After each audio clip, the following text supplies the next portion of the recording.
Welcome to all of you. Physics lecture series के इस पहले लेक्चर में स्टडी ग्लो पर आपका बहुत बहुत स्वागत है। ठीक है, तो 12th बोर्ड के एग्ज़ाम आने को हैं, तो जो भी स्टूडेंट्स को काफ़ी टफ लगते हैं जो टॉपिक, ठीक है, उन पे लेक्चर लेके आएंगे। मुझसे कई लोगों ने बोला कि रे ऑप्टिक्स में ऑप्टिकल इंस्ट्रूमेंट काफ़ी टफ लगता है, तो उसी को मैं स्टार्ट करता हूँ। ठीक है, ऑप्टिकल इंस्ट्रूमेंट जो सबसे पहला इंस्ट्रूमेंट होता है वो होता है सिंपल माइक्रोस्कोप। अब सिंपल माइक्रोस्कोप क्या करता है, किसी भी ऑब्जेक्ट को मैग्नीफाई करता है। जो हम लोगों ने बचपन में मैग्नीफाइंग ग्लास से जो खेलते थे वही होता है सिंपल माइक्रोस्कोप, बस नाम बड़ा है, होता कुछ नहीं है इसमें। सिंपल माइक्रोस्कोप को समझने के लिए हम लोग को ये समझना पड़ेगा कि व्हाट इज़ मैग्नीफिकेशन। मैग्नीफिकेशन होता क्या है कि कोई भी ऑब्जेक्ट की इमेज कितने टाइम्स मैग्नीफाई हो जा रही है, उसी को बोलते हैं magnification. Very early ray optics में सबसे पहले स्टार्टिंग में हम लोगों ने क्या पढ़ा था कि मैग्नीफिकेशन होता है m इज इक्वल टू होता है height of image upon height of object. इसी से फर्दर जो फॉर्मूला डेरिवेट हुआ था वो हुआ था v अपॉन यू। अच्छा, v क्या होता है, जिस लोकेशन पे इमेज बनती है उसे बोलते हैं v, और जिस लोकेशन पे ऑब्जेक्ट रखा होता है उसकी ऑप्टिकल सेंटर से जो डिस्टेंस होती है उसे बोलते हैं u। अब ये जो मैग्नीफिकेशन है ये पॉजिटिव भी होता है, निगेटिव भी होता है। तो फॉर कॉन्वेक्स लेंस जो मैग्नीफिकेशन है वो होगा पॉजिटिव ऑलवेज, और फॉर कॉन्केव लेंस जो मैग्नीफिकेशन है वो होगा निगेटिव। तो इतनी बातें हम लोग पहले रे ऑप्टिक्स में पढ़ चुके हैं। अगर आप लोगों ने नहीं पढ़ा है तो आप उसको पहले एक बार देख लीजिए। ठीक है, तो इसी से जो फर्दर ड्राइव हुआ फार्मूला माइक्रोस्कोप के लिए मैग्नीफिकेशन वो होता है m इज इक्वल टू होता है angle made by image on आई। जब भी हम किसी ऑब्जेक्ट को देखते हैं, जैसे कोई ऑब्जेक्ट रखा है, इसको अगर हम लोग देखेंगे तो इससे जो रे निकलेगी और रेटिना पे जो भी एंगल बनाती है तो उसी को बोलते हैं एंगल मेड बाई इमेज या angle made by object on आई। ठीक है, अपॉन एंगल मेड बाई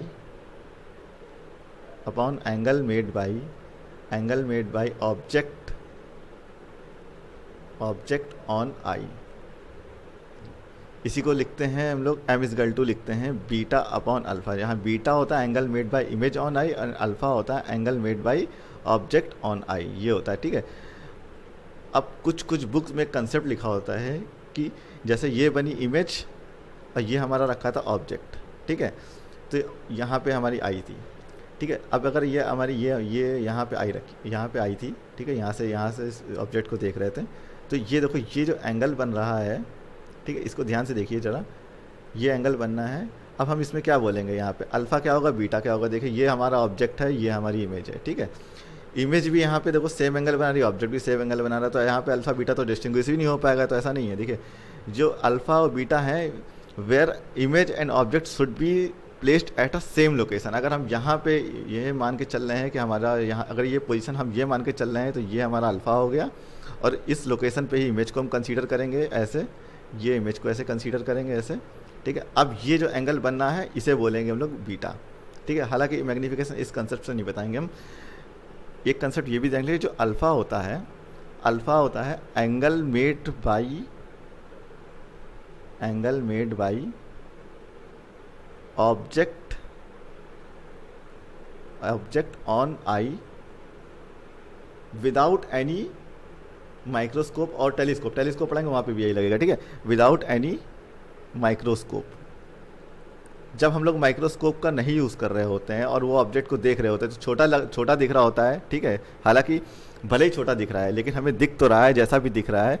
तो उस टाइम जो भी एंगल हमारी रेटिना आई पे जो भी एंगल बनना होगा, जैसे यहाँ पे हमारी आई है, ठीक है, ये हमारी आई है, यहाँ पे जो भी एंगल बन रहा होगा अल्फ़ा, उसे अल्फ़ा बोलते हैं विदाउट एनी माइक्रोस्कोप। ठीक है, ये हो जाएगा अल्फ़ा। इसी का कंसेप्ट को ध्यान रखते हुए आगे मैग्नीफिकेशन प्रूव करेंगे। तो ये मैग्नीफिकेशन में एक बार फिर से बता दूं, मैग्नीफिकेशन होता है angle subtended by image on eye upon angle subtended by object upon आई।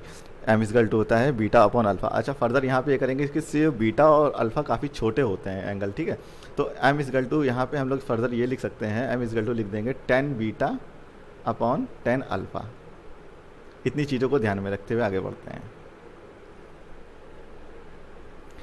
तो सिंपल माइक्रोस्कोप में एक लेंस यूज़ करते हैं जो कि होता है कॉन्वेक्स लेंस। ठीक है, कॉन्वेक्स लेंस में ये सेंटर पे जो पॉइंट होता है उसको बोलते हैं ऑप्टिकल सेंटर, और ये जो ऑप्टिकल सेंटर से जो एक स्ट्रेट लाइन जाती है, ठीक है, उसको बोलते हैं प्रिंसिपल एक्सिस। अब इसी प्रिंसिपल एक्सिस पे दो पॉइंट होते हैं जिसे बोलते हैं फोकस पॉइंट, ठीक है। इस फोकस पॉइंट से ऑप्टिकल सेंटर के बीच की जो डिस्टेंस होती है उसे बोलते हैं फोकल लेंथ। अब सपोज करते हैं ये हैं ओ से लेफ्ट साइड पे एक ऑब्जेक्ट रखा है यू डिस्टेंस पे, जो कि ए बी ऑब्जेक्ट रखा है, ठीक है। इसी को ये जो माइक्रोस्कोप, सिंपल माइक्रोस्कोप है, ठीक है, या कि इसे मैग्नीफाइंग ग्लास भी कहते हैं, इसकी जो इमेज बनाएगा ए बी की काफ़ी इन लार्ज इमेज बना देगा जूम करके, ठीक है। तो ये इसके इमेज बनाने के लिए क्या होगा, ये जो ए बी है, जो बी पॉइंट है, यहाँ से एक पैरेलल रे निकलेगी, यहाँ से एक रे निकलेगी, और ये पैरेलल प्रिंसिपल एक्सिस के पैरेलल होते हुए लेंस पे जाएगी। जब ये रिफ्रैक्ट होगी यहाँ से, ठीक है, तो पैरेलल रे जो रिफ्लेक्ट होती है आफ्टर रिफ्लेक्शन, ये हमेशा फोकल पॉइंट होता है वहाँ से, ये फोकस पॉइंट होता है वहाँ से होके निकलती है, ठीक है। तो यहाँ से निकल जाएगी, और एक दूसरी रे जो ऑप्टिकल सेंटर से होके जाएगी, ठीक है, वो बिना किसी डेविएशन के, बिना किसी डेविएट हुए सीधे निकल जाएगी। अब जैसे अगर यहाँ पे हमारी आई है, ठीक है, यहाँ पे आई को क्या लग रहा होगा कि ये जो दोनों रे हैं ये पीछे फर्दर इसको इंक्रीज़ करेंगे कि पीछे यहाँ कहीं से आ रही होंगी। तो जिस पॉइंट पे इनका इंटरसेक्शन होता है, जिस पॉइंट पे ये एक दूसरे को काटती हैं, ठीक है, उसी पॉइंट पे हमेशा इमेज बनती है। तो यहाँ पे जो इमेज बन जाएगी A1 B1 एक इमेज बन जाएगी इस पॉइंट पे, जो कि ऑप्टिकल सेंटर से कितनी डिस्टेंस से बनी होगी, V डिस्टेंस से बनी होगी, है ना। तो अब यहाँ पे अल्फ़ा और बीटा फाइंड करने की कोशिश करते हैं कि अल्फ़ा क्या हो गया। अल्फ़ा तो हो गया जो मैंने बताया था, सिंपल विदाउट माइक्रोस्कोप जो भी ऑब्जेक्ट छोटा सा था, ठीक है, हम उसे देखने की कोशिश कर रहे थे, भले ही क्लियर नहीं दिख रहा होगा, लेकिन जो भी एंगल बना रही होगी ये ऑब्जेक्ट आई रेटिना पे, उसी को अल्फ़ा बोलेंगे। और बीटा क्या हो गया, बीटा जो क्लियरली यहाँ पे दिख रहा है, ये A1 B1 जो भी यहाँ पे आईज पे जो एंगल बनना होगा, बीटा ये हो जाएगा बीटा, जैसा कि मैंने यहाँ पे दिखाया हुआ है, ठीक है। ये देखें, ये बीटा एंगल हो गया, ठीक है। अच्छा, अब अल्फ़ा अगर हम जो है यहाँ पे बताना चाहें इसी फिगर में अल्फ़ा, तो अल्फ़ा कुछ ऐसा हो जाएगा कि ये देखो, ये हमने क्या किया, इमेज और ऑब्जेक्ट को एक ही सेम लोकेशन पे मान लिया, इस लोकेशन पे हमने ऑब्जेक्ट को मान लिया। अब यहाँ से जो एंगल बनना है आई पे वो अल्फ़ा हो गया, ठीक है। अल्फ़ा काफ़ी छोटा हो जाए, इसी बात है, बट यहाँ पे मैंने पहले बता दिया, पहले स्टार्टिंग में बताया था कि जो अल्फ़ा हम इस तरह से मान के चलेंगे कि विदाउट एनी माइक्रोस्कोप जो भी ए बी जो ऑब्जेक्ट है, जो हमारी आइज़ पे जो एंगल बना रहा है, उसे अल्फ़ा बोलेंगे। और यहाँ से अगर हम tan अल्फ़ा निकालने की कोशिश करेंगे, tan अल्फ़ा, तो क्या हो जाएगा AB/D।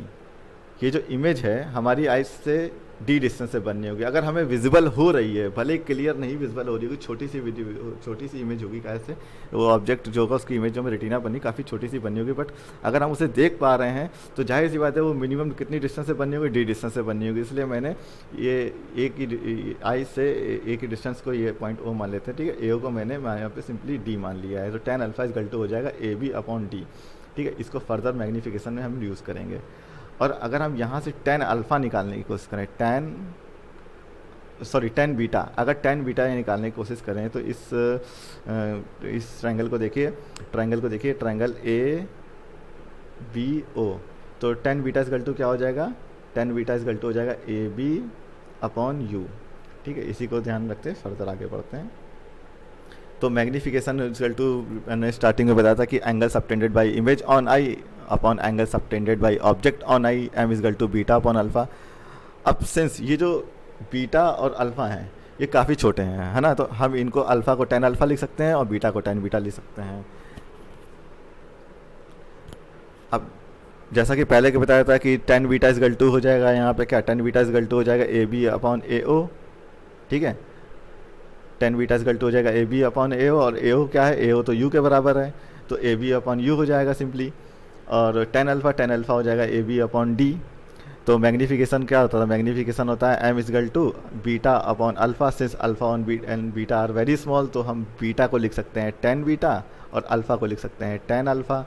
तो ये वही मैंने यहाँ पे किया है, m equal to tan beta upon tan alpha कर दिया। अब tan बीटा की वैल्यू रख देते हैं और tan अल्फ़ा की वैल्यू रख देते हैं, तो AB कैंसिल हो जाएंगे। सिंपली क्या मिला, D/AO, और AO क्या है, AO तो U के बराबर है, AO तो U के बराबर है। देखिए यहाँ से जो AO है, ये AO ये है क्या, U के बराबर है ना। तो यहाँ पे ये सिंपली जो हमें जनरल फार्मूला जो हमें मिला मैग्नीफिकेशन का मिला, वो क्या मिला, वो मिला m इक्वल टू D/U। अब ये जनरल फार्मूला होता है फॉर सिंपल माइक्रोस्कोप, क्या होता है, m इक्वल टू D/U। इसको ध्यान से अच्छे से ध्यान रखिए, ये बेसिक फार्मूला होता है। इसी फार्मूले का यूज़ करके दो केस होते हैं इसमें। पहला केस होता है मैक्सिमम मैग्नीफिकेशन का, दूसरा केस होता है मिनिमम मैग्नीफिकेशन का। ठीक है, जो मिनिमम मैग्नीफिकेशन होता है इसका मतलब होता है रिलैक्स्ड आई, मतलब होता है फॉर नॉर्मल एडजस्टमेंट। और जो मैक्सिमम मैग्नीफिकेशन होता है वो पहला केस होता है। तो मैक्सिमम मैग्नीफिकेशन क्या हो जाएगा, मैक्सिमम मैग्नीफिकेशन के केस में जो इमेज, अगर देखो टेली वो माइक्रोस्कोप है, ठीक है, मैक्सिमम मैग्नीफाई कर रहा होगा, जाहिर सी बात है कर रहा है, ठीक है, बट जो उसकी इमेज बनने को कहाँ बनने को, अगर उसे क्लियरली विजिबल है, क्लियरली देख पा रहे हैं, तो जाहिर सी बात है वो जो इमेज बन रही होगी वो v इजगल टू डी पे बन रही होगी। अच्छा, जैसा कि फिगर में अभी हमने देखा कि जो इमेज बन रही है वो क्या बन रही है, वो लेंस के लेफ्ट साइड बन रही है, और लेफ्ट साइड की जितनी भी डिस्टेंस होती है वो निगेटिव डिस्टेंस होती है ना। तो यहाँ पे जो v है, v क्या हो जाएगा, v हो जाएगा माइनस का t, ठीक है। और ऑब्जेक्ट की लोकेशन क्या थी, ऑब्जेक्ट की लोकेशन जो u वो माइनस का u पे रखी थी, ठीक है। अब लेंस फार्मूला हम लोगों ने पढ़ा था, लेंस फार्मूला क्या होता है, लेंस फार्मूला होता है 1/f equal to 1/v minus 1/u, है ना। तो इसी फार्मूले का यूज़ करेंगे तो 1/f इजगल टू हो जाएगा 1/ माइनस का d, ठीक है, माइनस अपॉन 1 माइनस का u, ठीक है, 1/ माइनस का u। तो ये सिंपली क्या हो जाएगा, 1/f इजगल टू हो जाएगा 1/ माइनस का d अब प्लस 1/u। तो 1/u की वैल्यू क्या निकल गई, 1/u की जो वैल्यू आ गई हो गई 1/f प्लस 1/d, है ना। 1/u की जो वैल्यू हम लोगों ने निकाली, इसको जो हम लोगों ने जनरल फार्मूला पढ़ा था मैग्नीफिकेशन का, m इजगल टू होता है d/u, उसमें 1/u की वैल्यू रख देंगे तो क्या हो जाएगा d into 1/f plus 1/d, ठीक है। अब d का मल्टीप्लिकेशन हो जाएगा अंदर, तो मिला m इजगल टू हो जाएगा 1 प्लस d/f। ये होता है मैक्सिमम मैग्नीफिकेशन का फॉर्मूला फॉर सिंपल माइक्रोस्कोप, ठीक है, ये होता है मैक्सिमम मैग्नीफिकेशन का। तो ये हो गया इसका, ये देखें, ठीक है। लेकिन इस मैक्सिमम मैग्नीफिकेशन के केस में हमेशा ध्यान रखना, जो इमेज होगी वो माइनस डी पे बनेगी, चाहे टेलीस्कोप पढ़े, चाहे माइक्रोस्कोप पढ़े, चाहे कंपाउंड माइक्रोस्कोप पढ़े, जो भी पढ़े, ये हमेशा ऑप्टिकल इंस्ट्रूमेंट में लागू होगा कि जो इमेज बनेगी u equal to minus u पे बनेगी, सॉरी जो ऑब्जेक्ट रखा होगा u equal to minus u पे रखा होगा, जो इसकी इमेज बननी होगी वो v equal to minus D पे बननी होगी।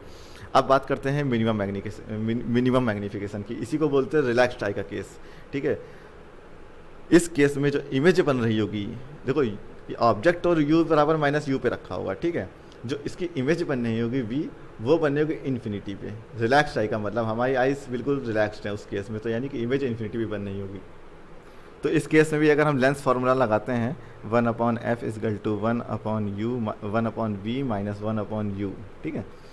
तो 1/f इजगल टू क्या हो जाएगा, 1/f इजगल टू हो जाएगा 1/इंफिनिटी माइनस 1/ माइनस का u इजगल टू हो जाएगा 1/f इजगल टू हो जाएगा 1/u, that is f equal to आ गया u के बराबर। अब मैग्नीफिकेशन का जो फार्मूला हम लोगों ने बेसिक फार्मूला जनरल फार्मूला पढ़ा था वो क्या था, d/u, u की जगह पे सिंपली रख देंगे f, तो मैग्नीफिकेशन यहाँ मिल जाएगा मिनिमम मैग्नीफिकेशन या रिलैक्स्ड आई के केस में, या फॉर नॉर्मल एडजस्टमेंट, याद रखना 3 में से कोई भी टर्म यूज़ कर सकते हैं, फॉर मिनिमम मैग्नीफिकेशन या फिर रिलैक्स्ड आई केस या फिर फॉर नॉर्मल एडजस्टमेंट, ठीक है। तो d इजगल टू हो जाएगा, सॉरी m इजगल टू हो जाएगा d/f, ये होता है। और ये सबसे इंपॉर्टेंट केस होता है, इस पे बड़े न्यूमेरिकल्स पूछे जाते हैं, कई बार बोर्ड्स में इसी पे न्यूमेरिकल्स पूछे गए हैं, ठीक है। तो ये हो गया मैग्नीफिकेशन। अब इसमें एक बात करते हैं, सिंपल माइक्रोस्कोप में क्या पढ़ा हम लोगों ने, मैग्नीफिकेशन का जो जनरल फार्मूला होता है वो क्या होता है, m इजगल टू होता है d/f, m इजगल टू होता है d/u। इसी में 2 केस अराइज होते हैं, एक होता है मैक्सिमम मैग्नीफिकेशन का और दूसरा होता है मिनिमम मैग्नीफिकेशन का। तो मैक्सिमम मैग्नीफिकेशन के केस में जो फार्मूला होगा वो होगा m is equal to 1 plus d/f, और जो मिनिमम मैग्नीफिकेशन होगा उस केस में जो फार्मूला होगा वो होगा m इजगल टू d/f। जो NCERT है, NCERT क्या बताती है कि कोई भी सिंपल माइक्रोस्कोप या मैग्नीफाइंग ग्लास किसी भी ऑब्जेक्ट को लगभग 9 टाइम्स मैग्नीफाई कर देता है, ठीक है। और किसी बुक्स में लिखा होता है लगभग 4 टाइम लिखा होता है ना।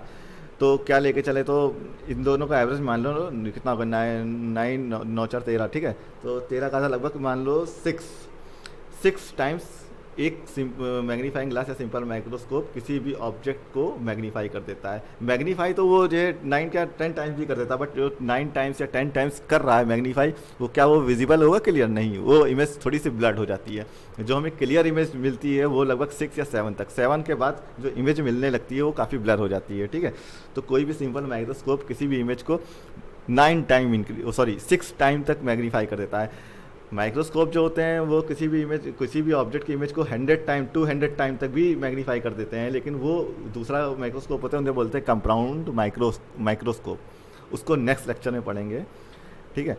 अब यानी कि जो रेंज ऑफ मैग्नीफिकेशन निकल के आई, वो क्या निकल के आई? वो आई मिनिमम जो मैग्नीफिकेशन हो रहा है वो d/f हो रहा है, ठीक है, और जो मैक्सिमम मैग्नीफिकेशन हो रहा है वो हो रहा है 1 + d/f, यानी कि इन्हीं के बीच में ही कोई भी माइक्रोस्कोप, सिंपल माइक्रोस्कोप जो होगा वो मैग्नीफाई करेगा, ठीक है। ये होती है range of magnification for a simple microscope. अब इसमें कुछ न्यूमेरिकल्स की बात करते हैं।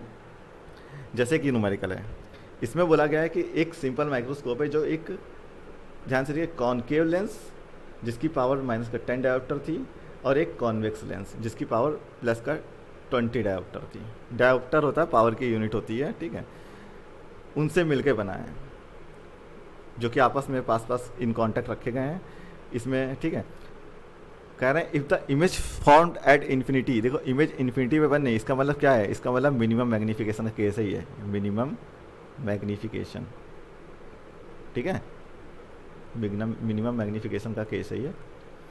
कह रहे हैं कि if the image formed at infinity then the magnifying power is, वही मैग्नीफाइंग पावर मतलब मैग्नीफिकेशन पूछ रहे हैं, इसका m पूछ रहे हैं, what will be the m। तो इसमें बोला गया है कि 2 लेंस हैं, एक कॉनकेव लेंस है, एक कॉन्वेक्स लेंस है, ये आपस में कांटेक्ट में रखे गए हैं, ठीक है। तो ये कॉम्बिनेशन ऑफ लेंस का केस है। जब भी 2 या 2 से अधिक लेंस आपस में कंबाइंड रखे होते हैं तो उनकी जो पावर होती है वो सिंपली इंडिविजुअली होती है, इंडिविजुअली पावर्स ऐड हो जाती है आपस में। जैसे जो कॉनकेव लेंस है उसकी पावर जैसे P1 कितनी, -10 डायोप्टर, और जो कॉन्वेक्स लेंस है उसकी जो पावर है वो कितनी है, वो P2 है 20 डायोप्टर, +20 डायोप्टर है। तो इस कॉम्बिनेशन की जो नेट पावर हो जाएगी वो हो जाएगी P1 + P2। कितनी हो जाएगी? P1 + P2 हो जाएगा -10 +20 +10 डायोप्टर। अब फोकल लेंथ क्या होता है? फोकल लेंथ होता है F = 1/P इन मीटर में निकलती है, ठीक है। तो F = हो जाएगा 1/P, P कितना है? 1/10 मीटर आ गया। इसको अगर सेंटीमीटर में कन्वर्ट करेंगे तो 100 से मल्टीप्लाई कर देंगे तो हो जाएगा 100/10 सेंटीमीटर, तो = आ गया 10 सेंटीमीटर। अब हमें इस कॉम्बिनेशन ऑफ जो भी कॉम्बिनेशन बता उसकी हमें फोकल लेंथ मिल गई। फोकल लेंथ कितनी है कॉम्बिनेशन ऑफ लेंस की? आ गई 10 सेंटीमीटर। और अभी में हम लोगों ने पढ़ा कि जो मिनिमम मैग्नीफिकेशन होगा उस केस में, जो मिनिमम मैग्नीफिकेशन का केस है उस केस में जो मैग्नीफाइंग पावर होगी उसकी m = क्या हो जाएगा? m = हो जाएगा सिंपली d/f। और d कितना होता है? d होता है least distance of distinct vision, जो कि जिसकी वैल्यू होती है 25 सेंटीमीटर। और f कितना निकाला हम लोगों ने? f निकाला हम लोगों ने 10 सेंटीमीटर, f हो गया 10 सेंटीमीटर। तो यहाँ पे जो मैग्नीफाइंग पावर आ जाएगी वो हो जाएगी 2.5, और इसकी कोई यूनिट नहीं होती है, तो इसमें ए ऑप्शन सही हो जाएगा, ठीक है। अब इसी में दूसरे न्यूमेरिकल की बात करते हैं। इसमें देखो, इसमें कह रहे हैं कि in order to increase the angular magnification of a simple microscope, कह रहे हैं एक सिंपल माइक्रोस्कोप है, अगर उसका हमें मैग्नीफिकेशन इंक्रीज़ करना है तो इसमें से किस क्वांटिटी को इंक्रीज़ करना पड़ेगा, ठीक है। 1 शुड बी इंक्रीज, क्या इंक्रीज़ करना पड़ेगा? देखो ऑप्शन ए में कह रहे हैं अपर्चर ऑफ अ लेंस, ठीक है। लेंस का अपर्चर क्या होता है? जब भी कोई लेंस होता है, जैसे ये कोई लेंस है, तो ये जैसे एक लेंस है, ठीक है। तो अपर्चर की मीनिंग होती है effective diameter of a lens by which या through which refraction take place, ये हो गया इसका अपर्चर हो गया, ठीक है। तो आप कह रहे हैं कि अगर इसका अपर्चर बढ़ाएंगे तो क्या इसकी मैग्नीफाइंग पावर बढ़ेगी? नहीं। अपर्चर से क्या मतलब है? हम लोगों ने मैग्नीफिकेशन में क्या पढ़ा था? जो मैग्नीफिकेशन होता है, क्या होता है? m = होता है, या तो फिर अगर मैक्सिमम मैग्नीफिकेशन होता है d/f, या मिनिमम मैग्नीफिकेशन होता है तो वो क्या होता है? सिंपली d/f, ठीक है। तो यहाँ पे अपर्चर का तो कोई केस है ही नहीं, अपर्चर से कोई फ़र्क पड़ेगा नहीं उसका। अब बात करते हैं फोकल लेंथ और पावर ऑफ लेंस को छोड़ो, पहले सबसे बात करो साइज ऑफ द ऑब्जेक्ट। अगर ऑब्जेक्ट का साइज बड़ा है तो उसकी ज़रूरत ही नहीं पड़ती हमें उसको देखने की, यहाँ पे माइक्रोस्कोप की ज़रूरत ही नहीं पड़ती। साइज़ से क्या मतलब, साइज ही को तो मैग्नीफाई करना है हमें, तो साइज़ का कोई केस ही नहीं। अब उसकी focal length of the lens, तो फोकल लेंथ जितनी ज़्यादा होगी उसकी मैग्नीफाइंग पावर देखिए उतनी कम होगी। इसी को अगर हम इस तरह से भी लिख सकते हैं, इसको इस तरह से लिख सकते हैं, M is equal to 1+d, 1/f को लिख सकते हैं p पावर, है ना, और इसको लिख सकते हैं एम इजगल टू d, और 1/f को लिख सकते हैं p। यानी कि दोनों ही केस में देखिए m आ रहा है, m is directly proportional to p। उसकी पावर बढ़ेगी तो मैग्नीफाइंग पावर भी बढ़ जाएगी, तो इसमें सिंपली सी, ऑप्शन सी हो जाएगा। ठीक है, ये भी नहीं, ये भी नहीं। ठीक है, तो धन्यवाद। नेक्स्ट लेक्चर में हम लोग देखेंगे कंपाउंड माइक्रोस्कोप के बारे में।